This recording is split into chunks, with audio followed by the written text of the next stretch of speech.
আসসালামু আলাইকুম ভিউয়ার্স, এই মুহূর্তে ব্রেকিং এবং এক্সক্লুসিভ বিষয় নিয়ে হাজির হলাম। এবার কিন্তু সেই হাজী সেলিম কাঠগড়ায় দাঁড়ালো। ঢাকা ৭ আসনের সাবেক এই সংসদ সদস্য আওয়ামী লীগ কিন্তু হাজী সেলিমের এবার ৫ দিনের রিমান্ড মঞ্জুর করেছে আদালত। তবে সবচেয়ে অবাক বিষয়, তার করুণ হাল দেখলে রীতিমতো চমকে যাবেন আপনারা। কান্নায় ভেঙে ভেঙে এবার কি তথ্য দিচ্ছে তা জানতে পারবেন। এরপর তুলে ধরবো, এবার পদত্যাগ করেছেন স্পিকার শিরিন শারমিন চৌধুরী।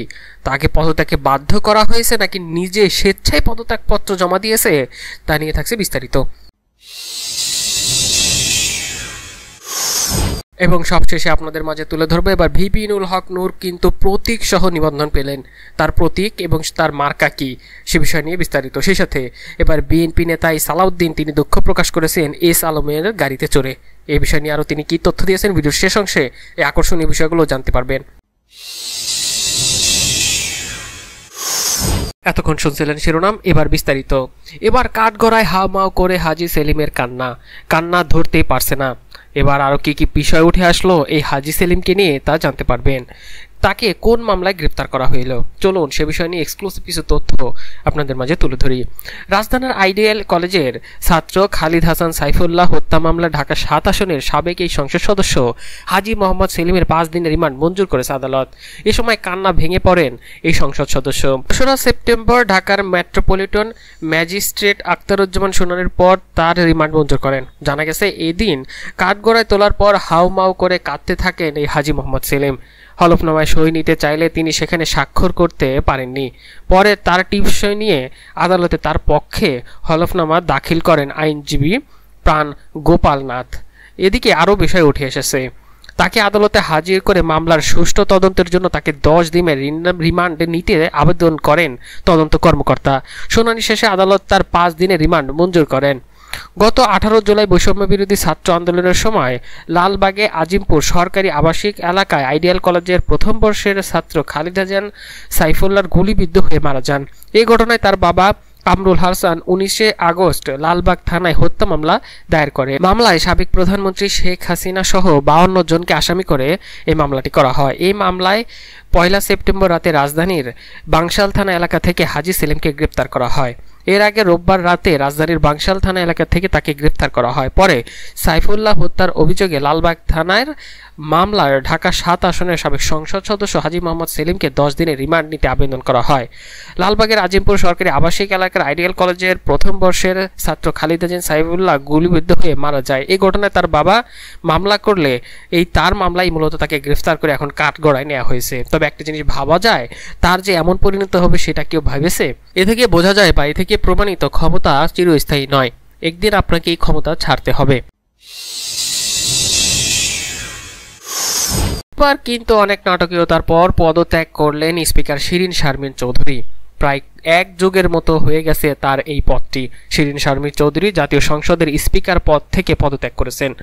সোমবার রাষ্ট্রপতি মোহাম্মদ শাহাবুদ্দিনের কাছে তিনি পদত্যাগপত্র জমা দিয়েছেন বলে জানা গেছে। শেখ হাসিনা সরকারের পতনের ২৭ দিনের মাথায় তিনি পদত্যাগ করলেন। ২০১৩ সালের ৩০ এপ্রিল স্পিকার নির্বাচিত হয়েছিলেন শিরিন শারমিন। এরপর থেকে তিনি এই দায়িত্বে ছিলেন। তিনি বাংলাদেশের ইতিহাসে প্রথম নারী স্পিকার। শিরিন শারমিন চৌধুরী রংপুর ৬ আসন থেকে নির্বাচিত হয়ে সংসদ সদস্যও হয়েছিলেন। তবে শিরিন শারমিনের পদত্যাগের স্পিকার পদে কি শূন্যতা তৈরি হলো? দ্বাদশ জাতীয় সংসদ স্পিকার শিরিন শারমিন চৌধুরীর পদত্যাগ করায় স্পিকার পদে শূন্যতা তৈরি হলো কিনা সেই প্রশ্ন উঠেছে। সেই সঙ্গে আগামী জাতীয় নির্বাচনের পর নবনির্বাচিত সংসদ সদস্যের শপথ পাঠ কে করাবেন তা নিয়েও প্রশ্ন উঠেছে।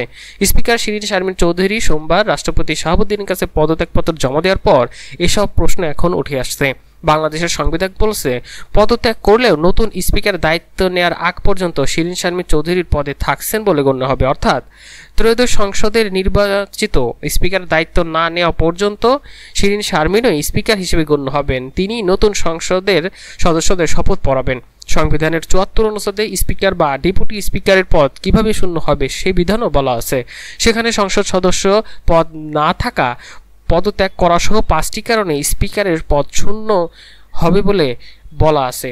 তবে একই অনুচ্ছেদে বলা আছে, এসব বিধান সত্ত্বেও ক্ষেত্রমতে স্পিকার বা ডেপুটি স্পিকার তার উত্তরাধিকারী কার্যভার গ্রহণ করা পর্যন্ত স্বীয় পদে বহাল রয়েছেন বলে গণ্য হবে।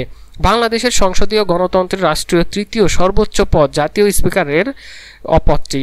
সংবিধানে বলা আছে, রাষ্ট্রপতির পদ শূন্য হলে কিংবা অনুপস্থিত, অসুস্থতা বা অন্য কোনো কারণে রাষ্ট্রপতির দায়িত্ব পালনে অসমর্থ হলে ক্ষেত্রমতে রাষ্ট্রপতি নির্বাচিত না হওয়া পর্যন্ত কিংবা রাষ্ট্রপতি পুনরায় স্বীয় কার্যভার গ্রহণ না করা পর্যন্ত স্পিকার রাষ্ট্রপতির দায়িত্ব পালন করবেন। অন্যদিকে সংবিধানের 50 অনুচ্ছেদে বলা আছে, স্পিকারের উদ্দেশ্যে স্বাক্ষরযুক্ত পত্রযোগে রাষ্ট্রপতি স্বীয় পদ ত্যাগ করতে পারবেন। সংবিধানের 74 অনুচ্ছেদেও আরও স্পষ্টভাবে নানা ধরনের বিষয় তুলে ধরা হয়, তবে তিনি পদত্যাগ করলেও। এবার কিন্তু তুলে ধরতে যাচ্ছি প্রতীক পেলেন ভিপি নুরুল হক নূরের দল। কি প্রতীক সহ এবার নিবন্ধন পেলেন, চলুন সে বিষয়টি নিয়ে একবার ব্যাখ্যা করি। ঢাকা বিশ্ববিদ্যালয় কেন্দ্র ছাত্র সংগঠনের ডাকসু ভিপি এই নুরুল হক নূরের দল বাংলাদেশ গণ অধিকার পরিষদ রাজনৈতিক দল হিসেবে নিবন্ধন পেয়েছে। ট্রাক প্রতীকে নিবন্ধন পেয়েছেন দলটি। এই দলটির জন্য ট্রাক প্রতীক সংরক্ষণ করা হয়েছে এবং তাদের নিবন্ধন নম্বর 051, তারিখ 2রা সেপ্টেম্বর 2014। এমন একটি বার্তা দিয়ে প্রজ্ঞাপনও জারি করা হয়েছে। এদিকে এবার এস আলমের গাড়িতে চড়ে বিএনপি নেতা সালাউদ্দিনের দুঃখ প্রকাশ।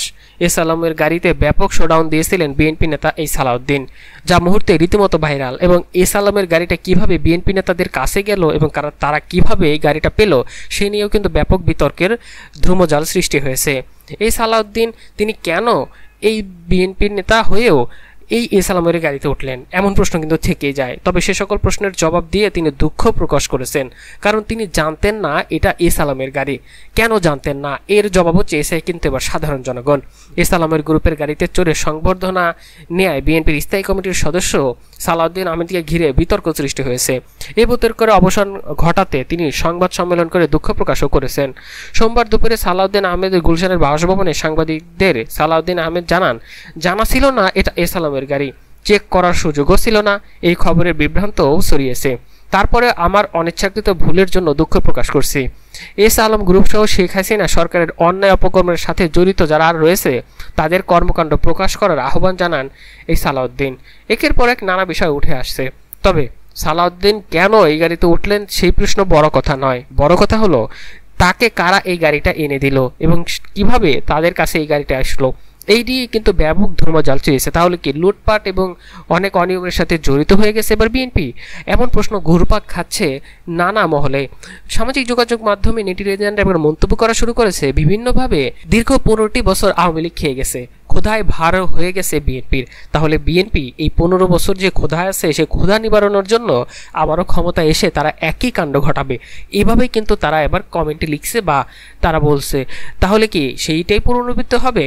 যখনই এস আলম গ্রুপ সহ নানা আওয়ামী লীগ নেতাকর্মীরা যখন একদম গা ঢাকা বা তারা একদম অবরুদ্ধ অবস্থায় আছে, ঠিক তখন তাদের গাড়ি কেন ব্যবহার করতে হবে, কেই বা আনলো এই গাড়ি, এটাও কিন্তু একটা তদন্তের সাপেক্ষে একটা বিষয় উঠে আসবে। কেননা যারা এই গাড়িটি নিয়ে এই সালাউদ্দিনকে সংবর্ধনা দিয়েছে সেই বিষয়টা কিন্তু ব্যাপকভাবে তদন্ত করতে হবে। কারণ কোনোভাবেই কিন্তু এই দেশে আর অন্যায় অবিচার মানা যাবে না, সেটা হোক আওয়ামী লীগ, সব বিএনপি, জামাত, সকলে যারা আছে তাদের সাথে কোনো ধরনের জুলুম করতে দেওয়া হবে না বা করা যাবে না।